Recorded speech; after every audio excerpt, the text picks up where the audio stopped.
taller than others.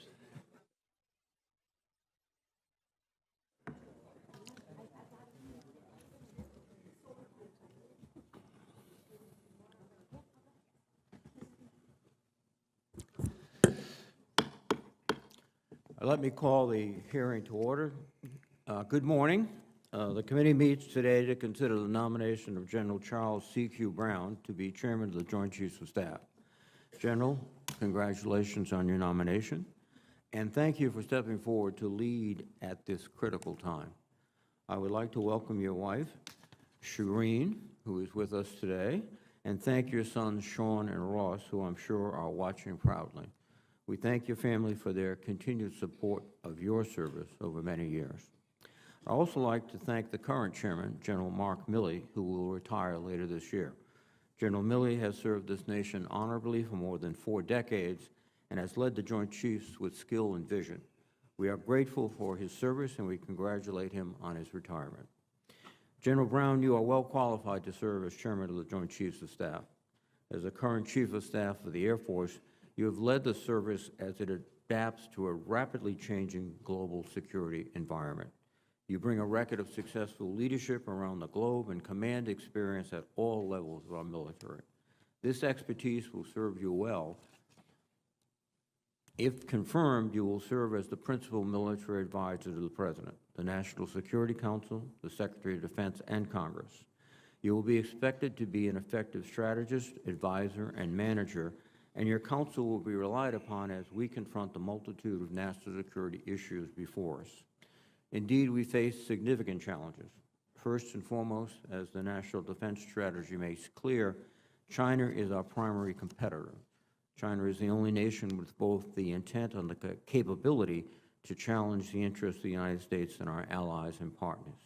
At the same time, Russia remains a violent, destabilizing force, and nations like Iran and North Korea continue to push the boundaries of military brinksmanship.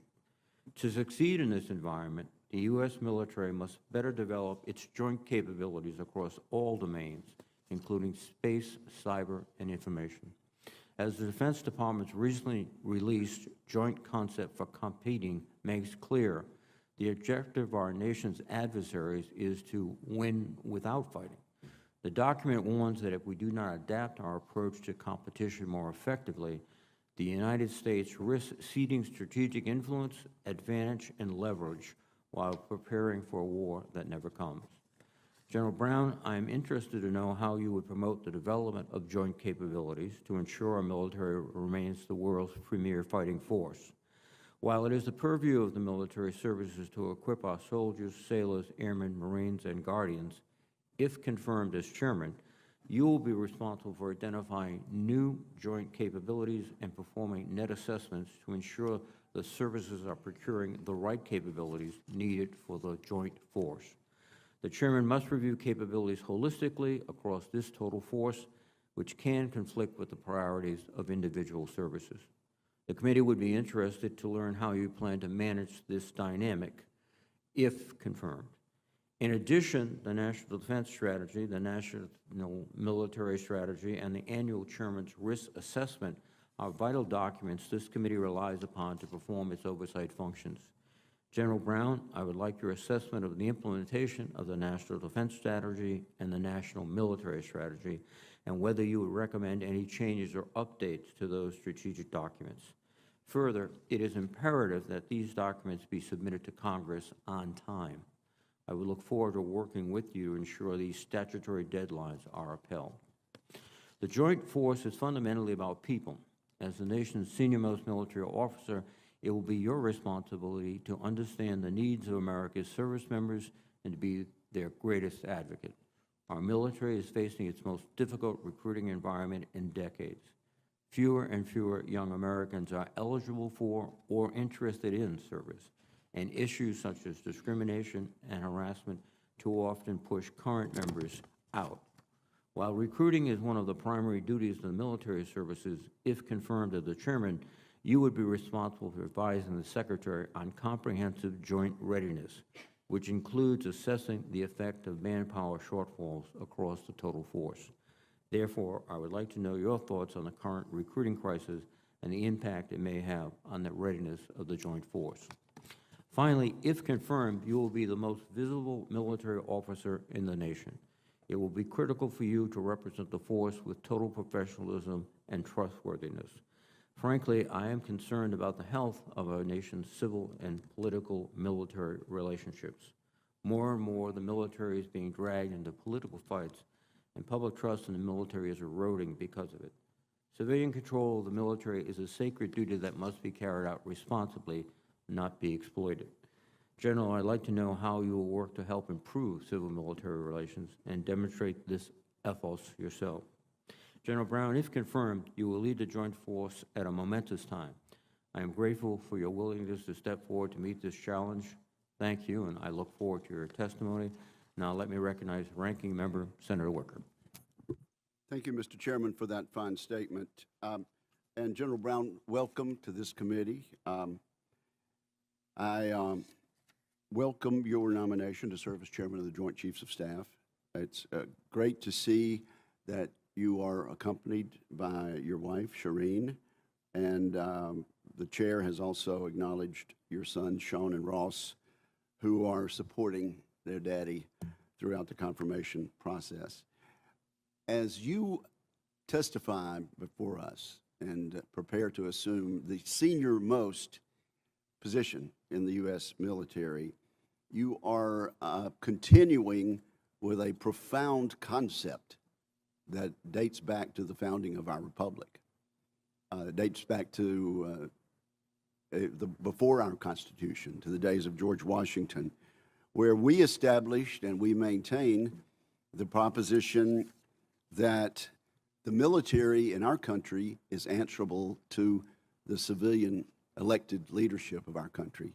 You've been nominated by our Commander-in-Chief for the senior-most position, and I believe you're exceptionally qualified for this position. And we certainly need, Mr. Chairman, we need an exceptionally qualified officer during this perilous national moment.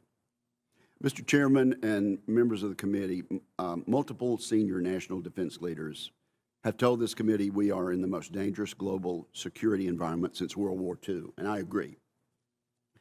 During that pivotal time, 70 years ago, our country faced two great military powers across different oceans with the capability and intent to threaten American domestic security directly. We see a similar dual threat today, which the Chair has already alluded to. The Chinese Communist Party is conducting the largest and most rapid military buildup in modern history, surpassing our own military in many places. It is a military built for a single purpose: to undermine Indo-Pacific and American security and prosperity by expanding the Chinese Communist Party's totalitarian influence to the entire globe. In Europe, the Kremlin's brutal war in Ukraine is the most dangerous crisis we have faced in half a century, and their self-defeating war of aggression has brought China, North Korea, and Iran all closer together. This dangerous moment demands an exceptionally competent set of uniformed leaders. Regrettably, many Americans have lost confidence in our senior military leadership, which for the past 20 years had been very high. While we all may debate the reasons, I believe that the lack of accountability for failures among military leadership, being thrust into the spotlight of politically divisive issues like critical race theory and abortion, have significantly contributed to this decline in trust. General Brown speaks often of accelerating innovation in the Air Force. He recognizes the difficulties of doing so amid an entrenched bureaucracy. And he's open about how he has learned in his job and improved his approach. That candor and self-accountability should serve him well in this new role, including as an example to other officers. I'm hopeful that General Brown's detailed focus on innovation and culture change will bring new thinking and action to the massive problems of our joint force that our joint force faces. I hope General Brown will continue to focus on restoring a culture built on meritocracy in the U.S. military that continuously fosters new approaches to readiness and warfighting. Make no mistake, the next few years will be critical for our national security. As General Brown has stated, we cannot wait for a crisis to drive change for our joint force. Years of lackluster budgeting for our national defense has put us far behind where we need to be. We have a bureaucracy and industrial base that is clunky, and military promotion system geared toward risk aversion. It will take honest and realistic threat and capability assessments from our senior uniformed leaders to empower lower level personnel to fix the many problems we face. I expect General Brown will offer his most frank, unreserved military judgment both to the President and to Congress if confirmed. During a similarly decisive moment for our national defense in 1980, then candidate Reagan spoke of the need for a renaissance in American military superiority to avoid war with the Soviets, to avoid war. Reagan said, "Our best hope of persuading them to live in peace is to convince them they cannot win at war." We avoided war then, but only because we had leaders who were bold enough to pursue the wisdom of peace through strength with alacrity. That timeless advice still applies today, and I'm hopeful our nominee agrees. Thank you, General Brown, for being here, and thank you, Mr. Chairman. Thank you, Senator Wicker. General Brown, your statement, please. Chairman Reed, Ranking Member Wicker, distinguished members of this committee, I'm honored by the opportunity to appear before you this morning. I want to thank the President and the Secretary of Defense for their trust and confidence in nominating me to be the Chairman of the Joint Chiefs of Staff. I also thank General Mark Milley and Holly Ann as they conclude their decades of remarkable and honorable service to our nation. We wish them the very best. I'd like to take a few moments to acknowledge my family. Joining me today is my wife of 34 years, Shireen. She's been committed to our family and to my journey, and has also tirelessly advocated for the families of our airmen. I'm also extremely proud of our two sons, Sean and Ross. They're outstanding young men, excellent in their own right. I would not be here today if not for your sacrifice, love, and support. I'd like to thank my number one fan and my most vocal supporter who played a lead role in my development into the man I am today, my mother, Kay. I also want to thank the most influential leader in my career, the officer who commissioned me, my father, Charles, a Vietnam veteran who retired from the United States Army as a colonel after 30 years of service. I'm also grateful to my sister, Stephanie, for her support as well as the influence of my younger brother, Kevin, had on me and our family before his passing. I want to express my gratitude to this committee and the Congress for your continued support, to our men and women in uniform, DoD civilians, and their families. It is thanks to your enduring commitment and advocacy that we remain the most capable military force in the world. I come before you today having served the last 3 years as a service and Joint Chief. But for the 11 years prior, I served in 7 assignments across 4 combatant commands: EUCOM, AFRICOM, CENTCOM, and INDOPACOM. I've held leadership positions focused on our 5 national security challenges: China, Russia, North Korea, Iran, and violent extremists. So I arrive before you having spent less time as a general officer in Washington, D.C., and more time with our fielded forces, allies, and partners, either in conflict or preparing for conflict. Having led warfighters abroad shapes my thinking. As a result, I'm mindful of the security challenges at this consequential time and the need to accelerate to stay ahead of the growing threat. The Department of Defense must implement the National Defense Strategy and prepare a joint force that can win the next war if called upon. A joint force that deters today and into the future to maintain peace. If confirmed, I commit to provide the President and the Secretary of Defense my military advice, informed by the Joint Chiefs and our military leaders. Throughout, I will collaborate with the Department's civilian leadership, their agency, and with our allies and partners. And if confirmed, I commit to provide candid and open communication to this committee and the Congress. I will work closely with you to invest in our national defense and strengthen our national security. Finally, I commit myself to sustaining faith and confidence with our soldiers, sailors, airmen, Marines, Guardians, and DoD civilians and their families. We will likewise work to sustain faith and confidence with the American people and their elected officials. Above all, I will dedicate myself to this proposition, that the American people should understand and know their military and its service members solely as the unwavering defenders of the Constitution and our nation. And thank you again for the opportunity to appear before you today, and I look forward to your questions. Thank you very much, General. There are a series of questions that are addressed to nominees. You can respond. Have you adhered to the applicable laws and regulations governing conflicts of interest? I have. Have you assumed any duties or taken any actions that would appear to presume the outcome of the confirmation process? I have not. Exercising our legislative and oversight responsibilities makes it important that this committee, its subcommittees, and other appropriate committees of Congress receive testimony, briefings, reports, records, and other information from the executive branch on a timely basis. Do you agree, if confirmed, to appear and testify before this committee when requested? I do.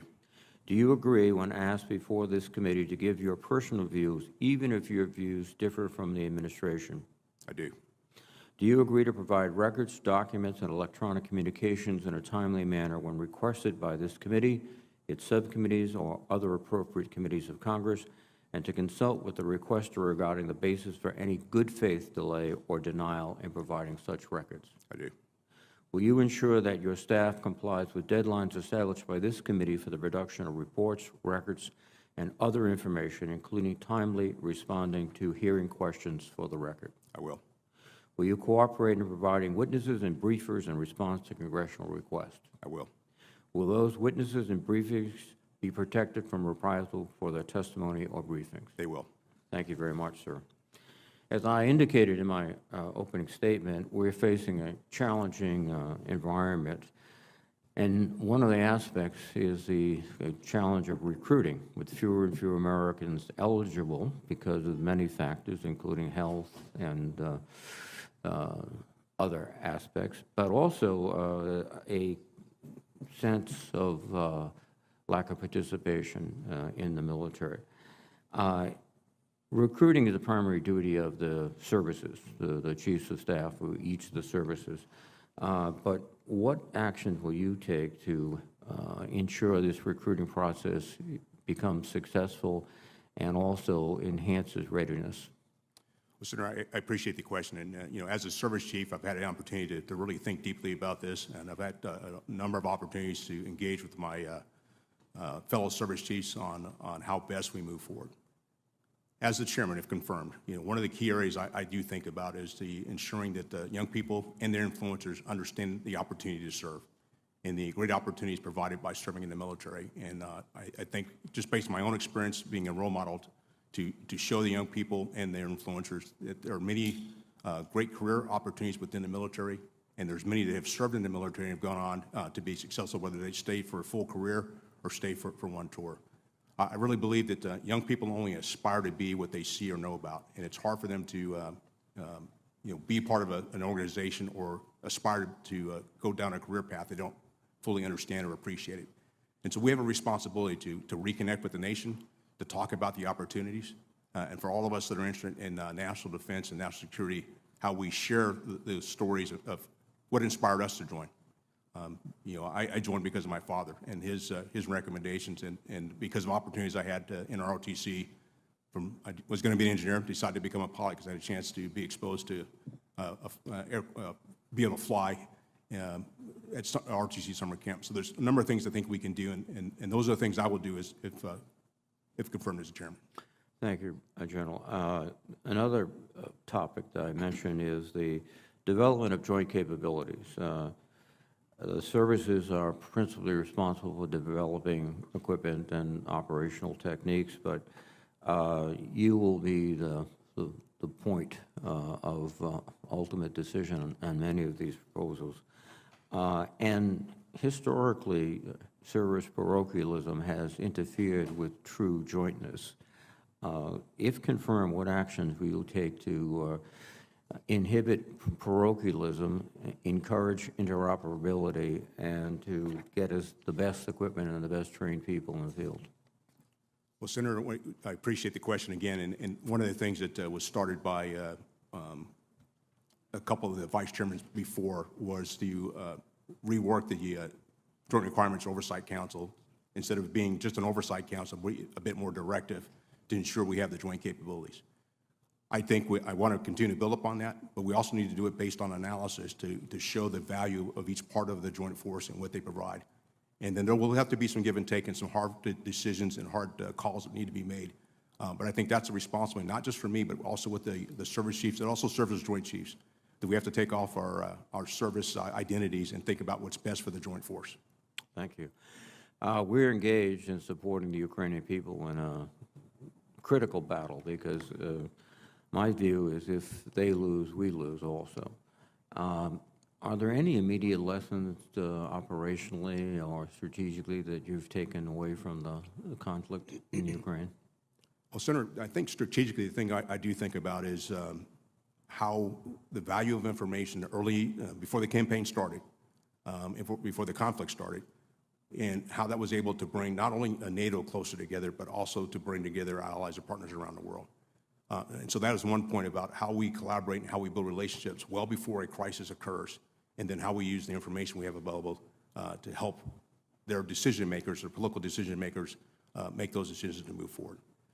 I think the other thing I'd highlight too is the value of logistics. And I think the Russians learned if you don't pay attention to logistics, it's hard to win and hard to have move forward. I think we also learned that the timeline for military operations, particularly in a conflict, sometimes take longer than we might expect, and that's also a challenge. I think the other piece that I would highlight is just the will to fight. And the one thing about the determination and the will of the Ukrainian people and their leadership, that's something that's hard to measure before a conflict, but it plays a huge dividend. And then the last thing I'd say, just as if I've, from my own perspective as an airman, the value of air power, and having watched what either side's been able to do or not do, but the value of air defense and integrated air defense and how that's been helpful to the Ukrainians in defense of their nation. Thank you very much, General. Senator Wicker, please. Thank you very much, Mr. Chairman, and thank you, General Brown. Let me first mention a statutory requirement that you and I have discussed before, 10 U.S.C. 153. It requires the Chairman of the Joint Chiefs of Staff to complete a Chairman's Risk Assessment, CRA, of the National Military Strategy each year. Now, we have had a problem with this in the past, and a frustration from Congress in not receiving this CRA. Even the National Military Strategy itself last time was unacceptably late. If confirmed, I need your commitment to carrying out the statutes governing the relationship between the Chairman of the Joint Chiefs of Staff and Congress, including submitting the Chairman's Risk Assessment on time. Can I get your assurance that you will do this, General Brown?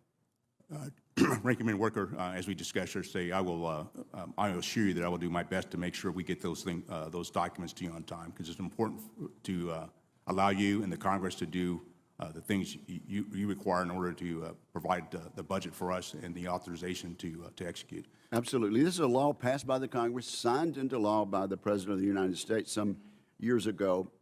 And if you, as Chairman of the Joint Chiefs of Staff, need some additional resources, or if there's something within your jurisdiction that keeps you from doing this, will you let us know so that we can be on time with this very important CRA?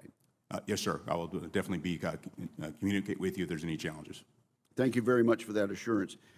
General Brown, Congress, let's talk about the Pacific. Congress provided the administration with authority to provide $1 billion in transfers of U.S. equipment authority to help Taiwan. Is it your best military judgment that the usage of this drawdown authority and training would improve Taiwan's ability to defend itself? Yes, sir, it will, and it'll help them to procure some asymmetric capabilities to defend their nation. All right, and so I certainly hope that we can move forward with that. I described in my opening statement, General, I described our our defense capacity as and our industrial base as clunky. You and I also discussed this in our conversation. Do you agree with my assessment that the bureaucracy and the industrial base are clunky based on the speed with which technology has evolved and changes as compared to how we are able to access that as a military? I do, and I think it's an area that I think we can all improve upon. We have a great innovation here within our nation, and we want to make sure that we're putting that into the hands of our warfighters as quickly as possible. I also believe there's an iterative process to this, just based on there are so many things that are software-based today, and if we can knock down any barriers to be able to move faster, I'm all for it. Well, do you have specific plans for how we would do this based on your experience in the various theaters you mentioned? It's some experience, and what I've been able to do is, part of this is really how I build those relationships, and that's what I've done as the Air Force Chief of Staff. That's what I did as my previous assignment as the Commander of Pacific Air Forces, is to be engaged and be able to collaborate and figure out where those barriers might be that would prevent us from moving as fast as we need to. Okay, now let's talk about the European theater and NATO. The Department of Defense leadership regularly states that the department is following the normal process for requirements generated by the European Command. Can we agree, General, that the threat against NATO countries today is far different than it was 3 years ago before the Russians invaded Ukraine and depleted much of their ammunition and capability in this unjust and illegal war? Yes, sir. I'd say the threat and the security environment are both different from where they were 3 years ago. Okay. Well, on a bipartisan basis, senators and members of the House have repeatedly asked senior joint leadership staff to lead a dynamic requirements review of the European theater that accounts for this reality. In other words, we were prepared to defend NATO nations against the threat which Russia is simply incapable of doing at this point. Are we able to be flexible enough to admit that and to direct more of our help toward our ally in Ukraine?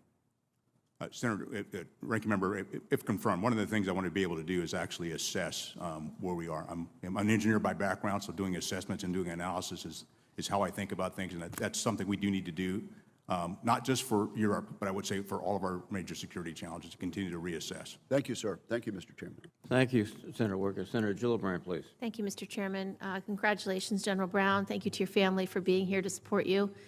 I just returned from a CODEL surveying a lot of our operations in Europe to prepare Ukrainians to fight, to pre-position equipment, to do the type of readiness trainings with our NATO allies that are so essential to preparation and to giving the Ukrainians the ability to win their war against Russia. And you mentioned how important logistics are and how important readiness is and the will to fight is. And we have a growing threat from China, from the Xi regime with regard to Taiwan. And I'd like to hear your assessments on the challenges of that type of theater versus the ease with which we were able to do the work with our NATO allies in Europe, since we have allies on the border of Ukraine that facilitate a lot of our training and exercises and preparation. So could you talk a little bit about the challenges with regard to that other theater and what type of preparation you think will be essential? Sure. Thanks for the question. The thing I think about when you're looking at the two theaters, there's a couple of factors that I play in, and it's geography and infrastructure. And you look at the geography of Europe, where you have large land mass, borders. You also have infrastructure with roads, railroads, airfields that are all close together. In the Indo-Pacific, you don't necessarily have that. What you have is more maritime space, islands, but you do have airfields. And so it'll be more challenging. And oh, by the way, the size of the region is much larger than it is in Europe, and so the distances are pretty massive.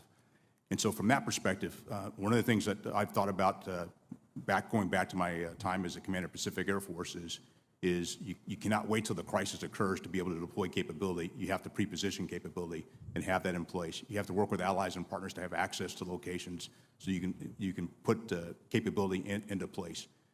And that's an area that we are focused on, not only as an Air Force, but I would also say as a joint force. Matter of fact, right now, we're in the process of a large exercise, mobility guarding, led by Air Mobility Command, to really test ourselves on how quickly we can move by air and other means to get capability into the theater as quickly as possible. And we'll take that and learn from that. We also just did, for the Air Force, did a tabletop exercise focused on logistics in the Indo-Pacific. And so because of those differences in geography and infrastructure, we cannot use the same approach in both theaters, and that's where I've been focused as the Air Force chief and will continue to focus as the chairman if confirmed. Agreed. With regard to Asia, there will be certain reliance on other assets such as cyber, such as space, such as Air Force, as you say. And one of the challenges that we have is critical infrastructure that's necessary to deploy, to stage, to prepare. And we recently had, or we heard reporting on China's cyber threat with regard to Guam. I'd like to know your thoughts on how will cyber threats inform your thinking in viewing these logistics and mobility plans, and what collaboration exists between the Joint Staffs and DHS and relevant senior risk management agencies to ensure whole-of-government alignment in the event of such a conflict. What I do think about from the cyber threat, it's not just for Guam, but I really say the aspect of here back in the continental United States, and the aspect of, in order for us to generate combat power and get it deployed, we depend on our various ports and rail yards and other areas and airfields to get ourselves to be able to deploy. We got to be able to protect that critical cyber infrastructure, and if we don't, it'll challenge us to be able to get ourselves deployed. And so that's why it's very important that we work collectively, not just inside of the Department of Defense, primarily through Cyber Command, but as you highlighted, the Department of Homeland Security and others to take a look at the critical nodes that we have to protect. Because I believe in cyber, we're in a contested environment today that we need to be paying attention. And I think we've seen that in past examples, and we've got to make sure we're working closely together across the entire government, and also with our allies and partners to ensure we're protecting ourselves in the cyber domain. With regard to cyber, services are responsible for establishing a range of personnel policies for cyber personnel and providing them to Cyber Command. This leads to variations across services in length of service requirements and length of tours at Cyber Command. As chairman, how would you approach working with the service chiefs to help bring service policies into better alignment with the needs of Cyber Command? I think one of the key areas is, one, to meet the needs of Cyber Command, but at the same time, align some of our policies and processes so we're not competing amongst ourselves for talent. If we have similar approaches, it helps us to bring in all talent from across the nation, and then also help to retain that talent within the services as well. Thank you, Mr. Chairman. Thank you, Senator Gillibrand. Senator Fisher, please. Thank you, Mr. Chairman, and thank you, General, to you and your wife and your family for your service to this country. I took note of a comment you made in your opening statement. You said, having led warfighters abroad has shaped my thinking. As you know, I remain deeply concerned about our munitions production capacity. And in the Wall Street Journal a couple days ago, they wrote an editorial about America's running out of ammo. Biden admits the problem, but then why not do something about it? I remember hearing the president make a passing comment on that a couple days ago, and I was struck by it because it's the first time I had heard from the administration concern about munitions for our security and our defense here in this country. So frankly, after years of underinvesting in munitions production, we now find ourselves, I think, in a very precarious position. While this committee has generally been supportive of providing aid and transferring excess munitions from our stockpiles, we also have a clear expectation that the department will work with us to ensure that we produce more munitions, as many as we can and as fast as we can, to backfill our stockpiles, increase our margins, and support our allies and partners. Do you agree that we need to increase our munitions production capacity? I do, and one of the areas I would highlight is for all the services in this year's budget submission, we asked for multi-year procurement, and that multi-year procurement was designed to help increase our stocks, but it also, what it does for us is help provide predictability to the defense industrial base, to their supply chains, and to their workforce. And Yes, those this committee's led Congress in giving more tools to the department to address these shortages, and that includes providing multi-year procurement authority, modifying older and unnecessary contracting requirements so that we can get contracting officers to move faster. We need them to move faster. I understand the department is reviewing its total munitions requirements amid the worsening geopolitical environment as new stockpile levels are determined, particularly for precision-guided munitions. Will you work with this committee to identify any emerging gaps in our stockpiles? Yes, I will. Thank you. Do you believe the tools that we have given the department, those contracts, multi-year, is that going to continue to help you meet those requirements as well? Yeah, Senator, I think it will. And one of the areas as we work through the contracting aspect is how we incentivize our contractors, contracting officers, and how we build those contracts to make sure they're moving in the right direction to change the culture of how we've done things in the past. Right. To be clear, I think there's much more that can be done in fiscal year 2024 to address the munitions production challenges than what was in the President's budget request. For example, for $67 million, the Army could expand the capacity of the GMLRS from 120 per year to 1,000 per year by 2025. This is a key long-range fire line that could be relevant in multiple theaters. And I'm frequently asked, what can we do to help Taiwan help themselves more? Well, for around $70 million more, we could expand the Harpoon production capacity such that we accelerate the final deliveries to Taiwan from 2029 to 2027.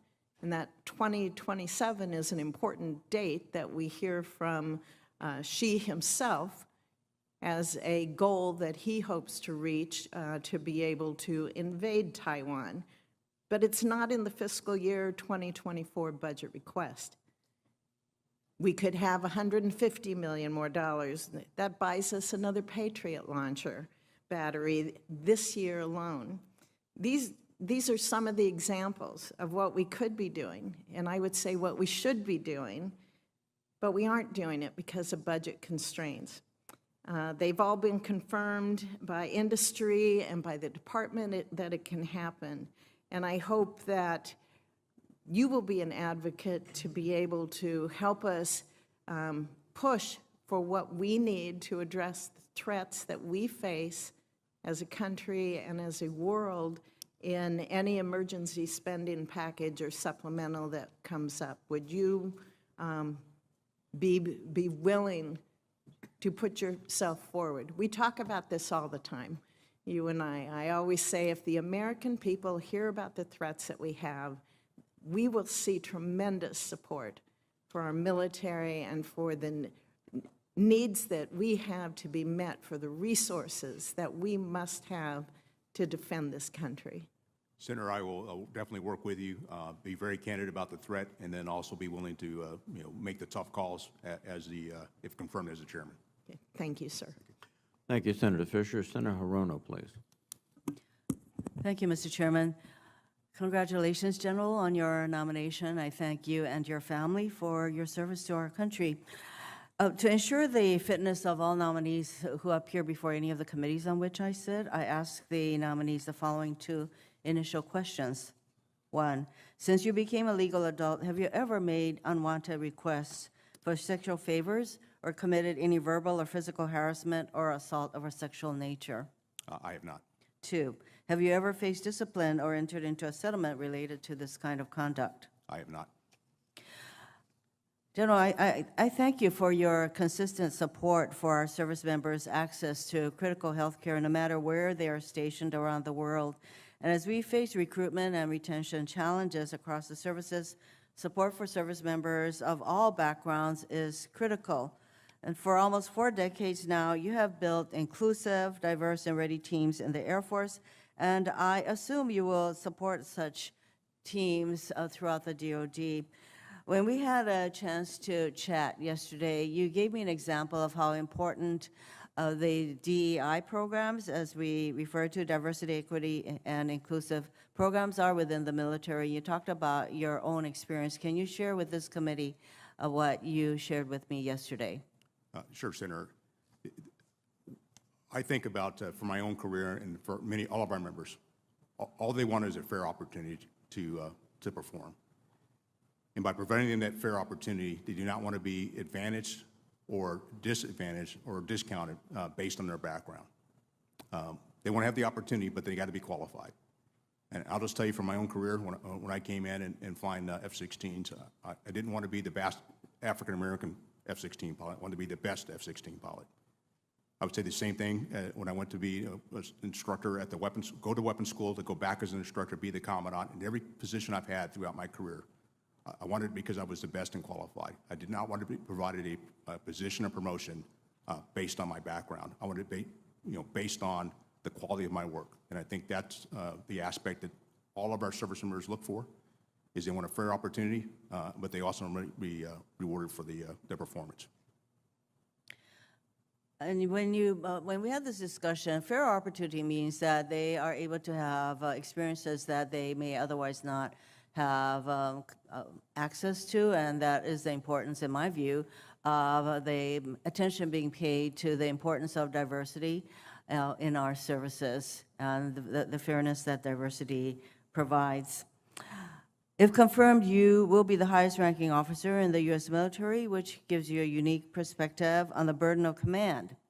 I have repeatedly asked for leadership accountability and structural changes from the DoD in the wake of high-profile failures in Hawaii, for example, the disaster at Red Hill, which I'm sure you are familiar with, and that disaster has led to public mistrust in the military in Hawaii. General Brown, how do you view the burden of command and the ultimate responsibility entrusted in military commanders? There are 2 factors I think about in the responsibility command or leadership at any level. You have the responsibility to get the mission done, but you're also accountable for the mission as well.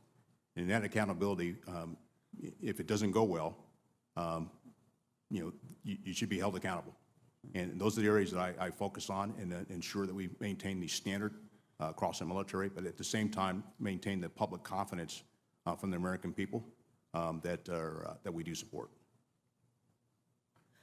I think that if we don't hold our commanders responsible, that it does continue to shake the faith that communities have in the leadership of the military. And as the chief of the Joint Chiefs, you are going to have major responsibility to make sure that the burden of command, as I've expressed it, is carried through. I just visited with the Deputy Secretary of the DoD, our shipyards, and I just want to make sure that you will continue to support the modernization of our shipyards, because even as we make decisions to build new ships, i.e. assets, that we have to make sure that we have the capability to repair and maintain the ships that we already have, and that means that the shipyard improvement commitment has to continue, and this is a multi-year commitment. I'd like to have your commitment that we will continue to fund this very critical part of our military readiness. Senator, you have my commitment. Thank you. Thank you, Mr. Chairman. Thank you, Senator Rono. Senator Rounds, please. Thank you, Mr. Chairman. General Brown, first of all, I want to thank you for your years of service. I also want to thank your family, specifically Shireen, who is with you here today, and your children. But when we deploy someone, and you've been deployed multiple times, it's not just you that gets deployed, it's the entire family that feels that deployment. And I thank all of you for your service to our country. General, earlier this year at the Air Force posture hearing, you and I discussed the impact of auctioning off portions of the spectrum and what that would do to our defense capabilities. Those same concerns were echoed by all of the other service chiefs and the combatant commanders, all of them. Based on what we've discussed before, if this report, which is due in September, demonstrates that auctioning off the 3.1 to 3.45 gigahertz portion of the spectrum will adversely impact our national security, what would be your advice to the President and to the Congress, and how would you proceed? Senator, I would echo exactly what you just highlighted, the impact to our national security, because that part of the spectrum is where we have many of our capabilities across the Joint Force. And if we had to vacate that, we'd lose that capability, and we'd have to figure out how now to regain that capability, and that will take time and cost money. And now it's not the time to drop our national security. And so my recommendation is we should not vacate, and realizing we have to still get through the study before we make any decisions. But there will be an impact, and if confirmed, I'll bring with the services, detailed information on the challenges and how it might impact the Joint Force. Thank you, sir. Let me just ask you, with regard to your professional military opinion, do you think there's a possibility that our adversaries are actually attempting to influence the debate and to convince us that it's appropriate to sell portions of the spectrum that are vital to our national security?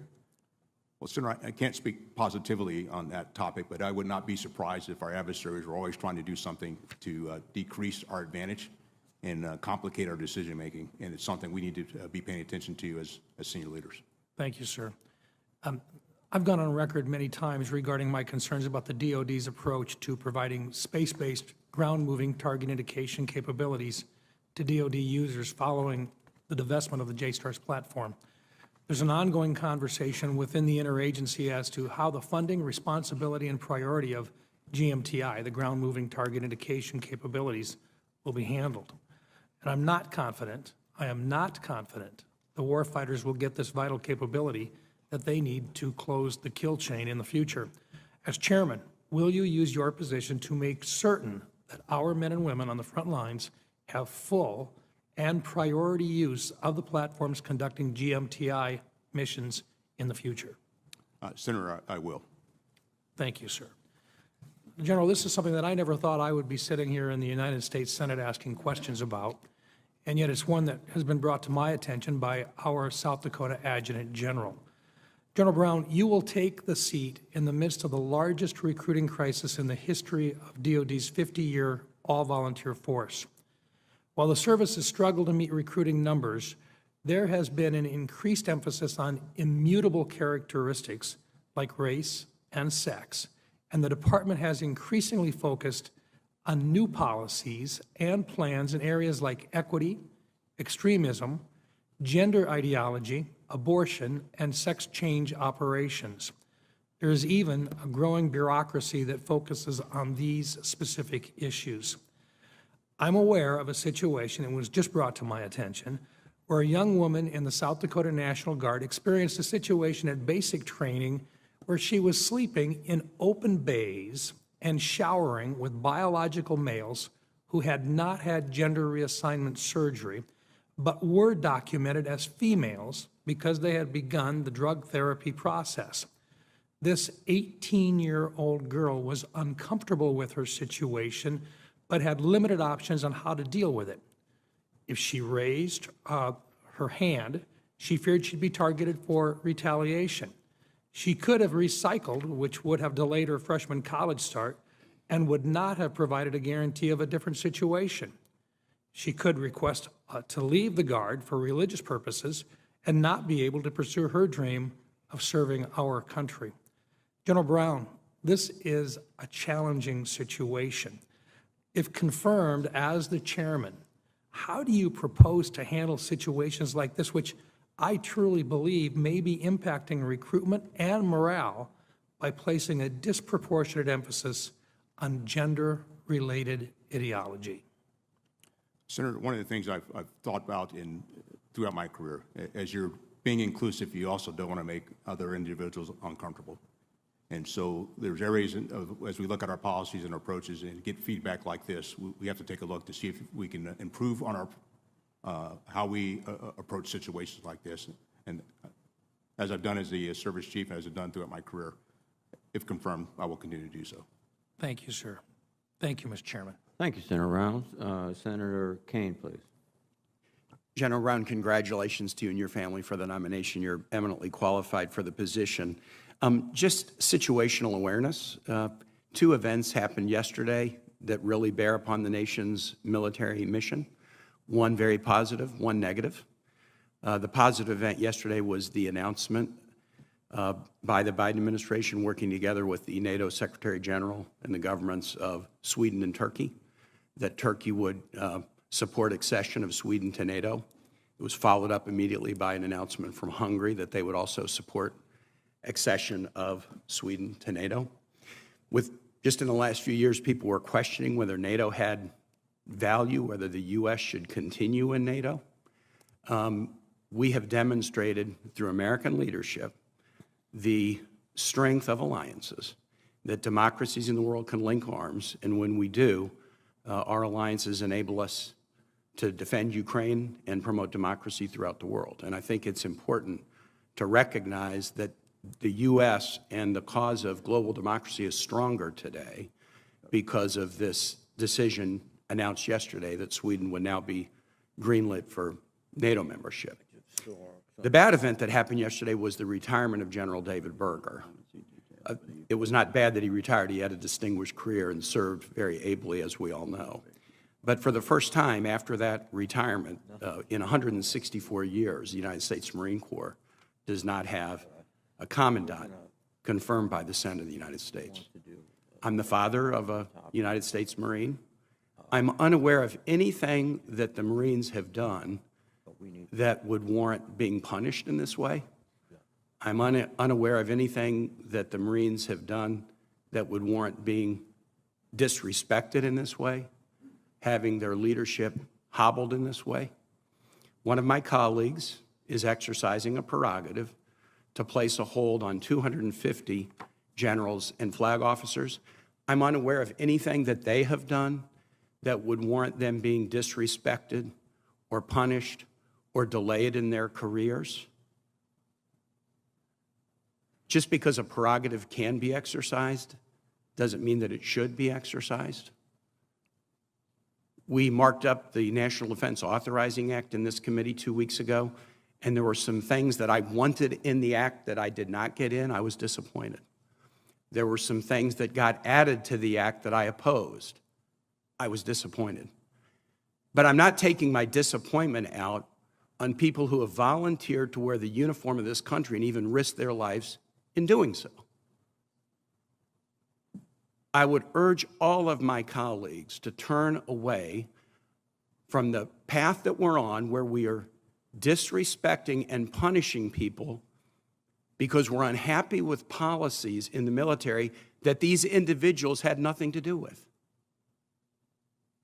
If I'm not able to convince my colleagues in a committee of a position, that's on me. I'll have to try to do a better job next time and maybe try to convince more to support the position that I've taken. But if I'm unable to do that, I would never even contemplate taking out my disappointment and punishing people who have volunteered to wear the uniform of this country. People who volunteer to serve in the military do so knowing that their lives could be at risk. But if they think, not only will my life be at risk, but do I want to run the risk that a member of the Senate being unhappy with a policy I had nothing to do with may choose to block my career, that might be a risk that people might choose not to undertake. That might be the kind of thing that might make them decide, if my Article I branch is not going to respect the service that I have given this country, including deployments overseas, maybe I should look for a line of work where I will be respected. General Brown, I want to ask you a question about AUKUS. I think this committee and other committees have been following the AUKUS agreement very closely. I'm particularly focused on it as the chairman of the Sea Power Subcommittee, and also because some of the work on the Virginia-class submarines that are part of Pillar 1 will be done in Virginia.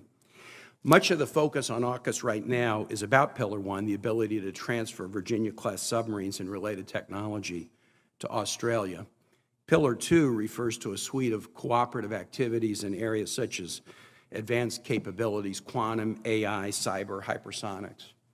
If confirmed, what role do you see for yourself in advancing integrated integrated deterrence initiatives in the Indo-Pacific, such as AUKUS? Well, Senator, the thing I do think about when you look at AUKUS, as you highlighted, it was more the nuclear-powered submarines, but it's all these other factors that we can bring together to break down barriers to work with allies and partners, not just with Australia and the UK in this case, but really across the Indo-Pacific. One of the benefits that I've had is having served as the commander of Pacific Air Forces is the number of air chiefs and chiefs of defense and, in some cases, ministers of defense that I've known personally, had a chance to engage with. That dialogue to me is hugely important to determine how best we can move forward and break down barriers and identify areas that we can work together on as not only as a military, but also between our nations as well. And that's where my focus will be, is to continue that dialogue to ensure we can work together and then highlight where the challenges may be, and then work with the right entities to be able to move forward to ensure that we are able to win the next war if called upon to do so, but definitely deter us to avoid war. I thank you for that answer. I yield back, Mr. Chairman. Thank you, Senator Kane. Senator Ernst, please. Thank you, Mr. Chair, and thank you very much, General Brown, for being here today. And I want to thank your wife, Shireen, as well, for being here. We appreciate your support through the many, many years. General Brown, you've had a very distinguished career and have held many commands. And I want to distinguish between some of my colleagues. I know the burden of command was referenced, but I would state, having served as a low-level commander in our armed services, that it's not a burden to be a commander. It is a great honor and distinction, and I want to thank you for your service to our country. You are moving into a different position, I'll assume, your confirmation, and I support your confirmation. I think you're the right person at the right time. If confirmed, you will be chairman at a time when threats to the nation are mounting while our resources are actually shrinking. We will be operating our Department of Defense under a constrained environment. And under those constrained budgets, we have to put our defense dollars towards smarter investments. And you, as Chief of the Air Force, have focused on modernizing our Air Force. I assume that you will continue the modernization process through the rest of our service branches. So, General, you'll inform investments across what we talked about, the iron triangle of modernization, force structure, and readiness. And so I'm assuming there will have to be hard choices made and some trade-offs. So if you could you talk a little bit about your vision of modernizing our force? Sure. Senator, I appreciate the question. And to your question, I've done kind of the same thing as a service chief. And if confirmed as a chairman, I will take that same approach. I've often talked about how we have to balance risk over time and look at capability and capacity. And because we can't just try to modernize completely at the risk of today's operations. At the same time, we can't maintain all capability for today's operations and not have the capabilities because of the threats we see forthcoming. And so between that, as you look at that iron triangle, it's the balance between those. And I really, again, really believe on analysis that we have to do. We can work emotion, but emotion doesn't work. It's really the analysis that we have to go through to be able to determine how we make those tough calls, and then we have a responsibility. I have a responsibility, if confirmed as chairman, to articulate what that risk might be for whatever choice we make. And then we've determined as a nation how we accept that risk, or how we mitigate that risk. And again, this is where I think allies and partners play a key role in some of these areas, and how we ensure and think about all the capabilities that we have available and how we might use those to best make the best decisions based on the resources that are provided. No, thank you. I was going to ask about that, about mitigating the risk, and you're talking about that using allies, partners, but spreading out the risk over time. So I do appreciate that.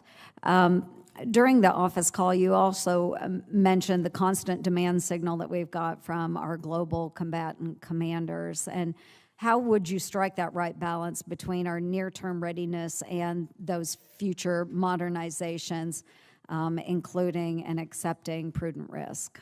Well, I've lived on both sides of the coin, serving as a deputy commander of the United States Central Command, but then also as a service chief. And the way I've always thought about this is we got to put all of the cards and all the details on the table and then have a conversation that is not tied to a particular position and figure out what's best to do for the joint force, what's best to do for all the combatant commands, because there's going to be some give and take as we do this. And that's where those dialogue to me are very important. And it's really about dialogue. There's many things we can agree on. And those are the things we need to move forward on and continue to debate the things that we don't necessarily see eye to eye on. But at some point, you have to make a decision. And I think my role as if confirmed as the chairman, is to provide my best advice to the Secretary of Defense and the President on how we make those decisions, and again, articulate where I see the risk of whatever decision or whatever path or options we do lay out. Thank you. I appreciate it. And in just my last few moments, I do want to talk about my concern that the military is being dragged into politics. And if confirmed, how would you keep the military out of the political limelight and focused on the mission of our Department of Defense? Well, the first thing I do is set a personal example, that I would stay nonpartisan and non-political in how I approach the position of chairman if confirmed.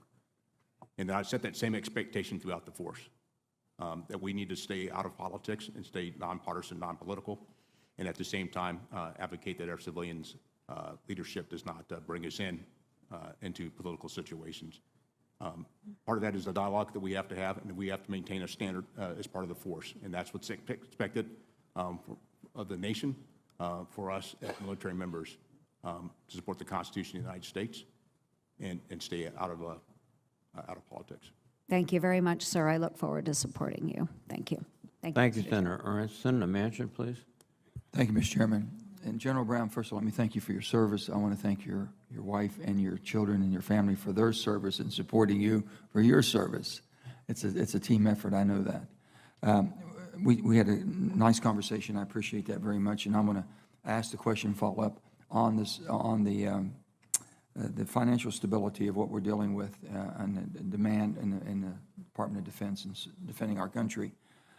The bottom line is we've been talking about if we do our job on time, we as Congress get our budget done by September 30th, what does that mean to you all as far as in having that on timeliness as far as financial to you?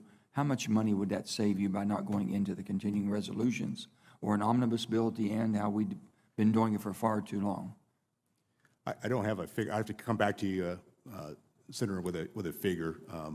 But we can get that for you. But what I can tell you is it's the aspect of. Well, let me just throw out one for you. The American Enterprise Institute threw out a rough estimate of $200 million per day under the latest continuing resolution that covered the start of fiscal 2023. That's a total of $18 billion, just that. I've been told by retired generals who weren't on the spot, that basically have said that they could save overall 5%, minimum of 5%.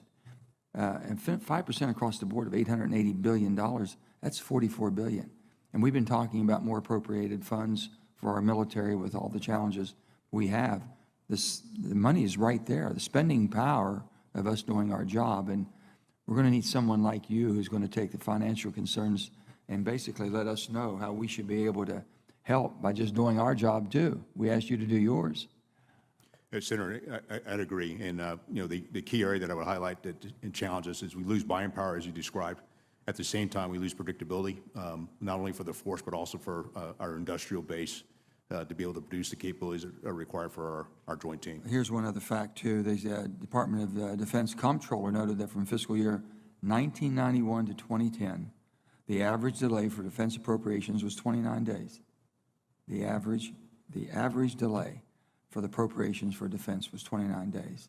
That's a tremendous amount of money over the period of time that we've talked about. I would hope that you would work with us in trying to make sure that we are keeping our feet to the fire to make sure you have the resources to do the job that we need you to do. That's my commitment to you. Sir, going to another topic, fiscal responsibility and PEG. I've been extremely concerned the lack of progress in the business modernization, auditing, commercial cost comparison, independent evaluations of programs, how it's run. The Department of Defense is the only department in the federal government that we don't have an audit.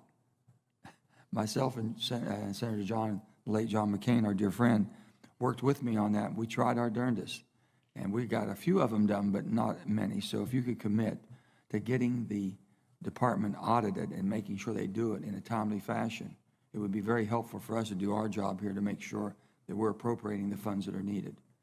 Senator, I commit to work with you on that. The other thing is, the concerns have been validated year after year with the abolishment of the Chief Management Office. They abolished the Chief Management Officer position within the department in 2020, and most recently with the abolishment of the cost assessment and program evaluation. Not only do they don't want to audit, they don't want anyone being held accountable to oversee to make sure they would audit. So thankfully, I had an amendment in NDAA this year to reinstate the Chief Management Officer, the CMO, that was adopted into the Senate and to ensure the department has leadership position. So based on your 40 years of military service and your nomination to become the most senior member of our military in the service, do you believe that a confirmed and chartered Chief Management Officer is a position that the department and you, if confirmed, would benefit from and will basically support? Senator, I agree that having that position filled or someone filling that position to help us go through the audit process like you described to make sure we're doing our aspects of fiscal responsibility is important. The problem we had before, it never had support from the top. And you know yourself, if the leaders don't support it, it's not going to happen. And that's why they said, well, it was meaningless. It wasn't doing the job. They had no charter to do it. There was no direction for them to do it. But I guarantee you, it needs to be done, and no business with any type of value to it whatsoever would ever operate without an assessment value, an officer that can do the management, the whole process. So it's there, it's coming back for you, sir, so we hope you take advantage of it. Right. Thank you. Thank you. Thank you, Senator Manchin. Senator Kramer, please. Thank you, Mr. Chairman. Thank you, General Brown, your entire family. Thank you for your service. Congratulations on the nomination. Let me just follow up with Senator Manchin's point about the Chief Management Officer. I just had to turn around and ask my staff, why did we get rid of it again? I remember when it happened. I remember the person in the position. We did it to, quote, cut bureaucracy, and what we did is cut our throats. And I'm with you, Joe. I hope we get it back. And then we have to, as members, insist, regardless of who's at the top, that we have some fiscal responsibility at the department. All right. Thank you for firing me up just before my questioning, Joe. It will not surprise you, General Brown, that over my nearly 5 years on this committee, I've asked almost every single combatant commander if they get enough ISR from the air, and it'll also not surprise you that every one of them says no. Now, that's a little bit like asking a billionaire if he has enough money. And the answer is always no. He can always use more. That said, you had a wonderful discussion in response to Chairman Reed's questions about interoperability, the changing role, as well as with Senator Ernst. But as Air Force Chief, you were making tough calls and asked for some cuts to airborne ISR, sometimes with the hope or the promise of replacing with space capabilities. But now in this new role that I like, Senator Ernst, I suspect you will soon be confirmed. How do you plan to bridge that gap? Again, it's a more specific question to the broader question that Joni asked, but as you view the needs of the combatant commanders as they state versus the needs that the services want to provide, specifically in this case the Air Force with eyes in the sky, how do you see that moving forward in your decision making? Well, Senator, this has been, as you highlight, this has been an ongoing debate between the services and the combatant commands at large. And having sat as a joint chief as the past 3 years, I've really started to think through how we approach this. And there's aspects of, when you look at not just the ISRs, what are you trying to get from the ISR? It's the information that's being provided from the ISR. And so there's one aspect of the platform, but how you're getting the information back to command headquarters so they can make decisions. And so with the stand-up of the Space Force and access to space-based ISR, it's the combination of the two. And it's going to drive us to have to change some processes about how we provide information and how then we work with the commands. And this is a conversation that we've been having.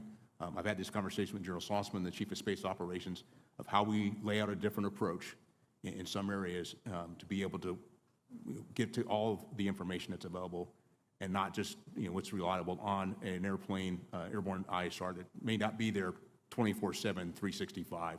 And that's where the focus has to be of how do we maybe in some cases do things a bit differently and provide not only the capability we have today, but even greater capability in the future. Appreciate that.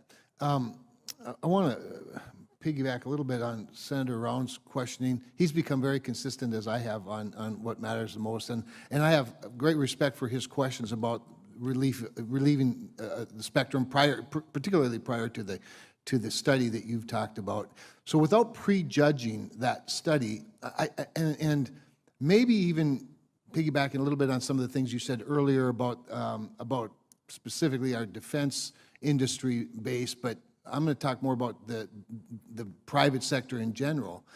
What I think we don't talk about enough on the committee is the role that our technology companies, our telecommunications industry, particularly in 5G, all important back to some of the other discussions we're having. And you've been noted to be an innovator, and you have been, and appreciate that. What role has the private sector played in the advancement of the technological tools that are at your disposal, both in the Air Force and now perhaps, hopefully, as the Joint Force? Well, they played a pretty big role, and I'll just tell you from my own personal experience, the opportunity to go out to Silicon Valley a couple of times and talk to those that have an interest in national security. That's a conversation that we need to continue to have, and so that we understand the aspect of all the capabilities we have within our nation and how they all, in some form or fashion, contribute to our national security.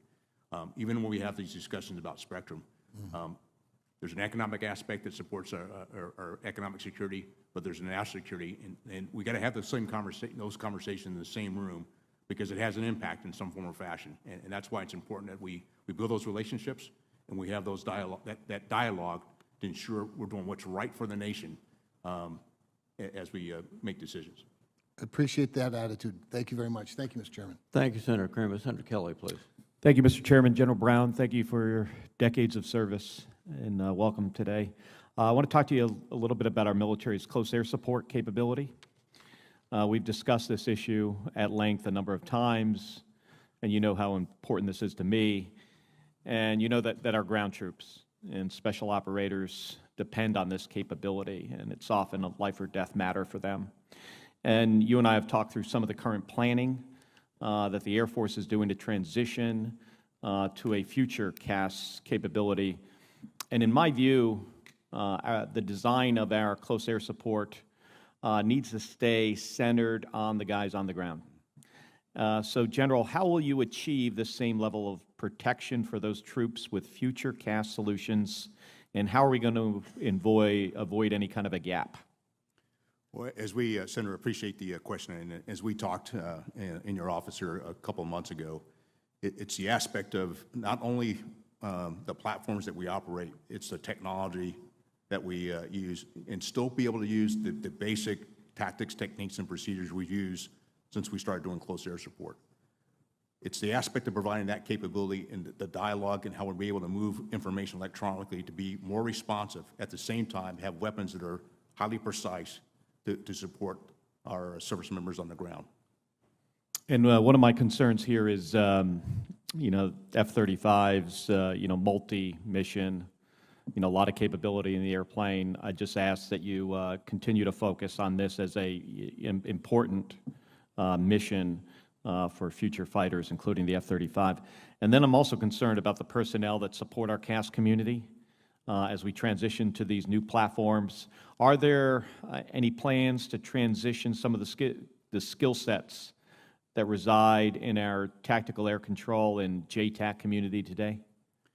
They are, and we're using their capability to help us in our command and control, as well as making sure those, the procedures that we already have, we do not let atrophy, and continue to work that. And one thing I would highlight to you on the F-35 is many of our A-10 pilots that have a lot of CAS background are flying and going to F-35. As a matter of fact, I just met a captain here this past week who was just converted from the A-10 into the F-35. And those are the kinds of things we've got to continue to do to ensure we do not let the skill sets that we had atrophy.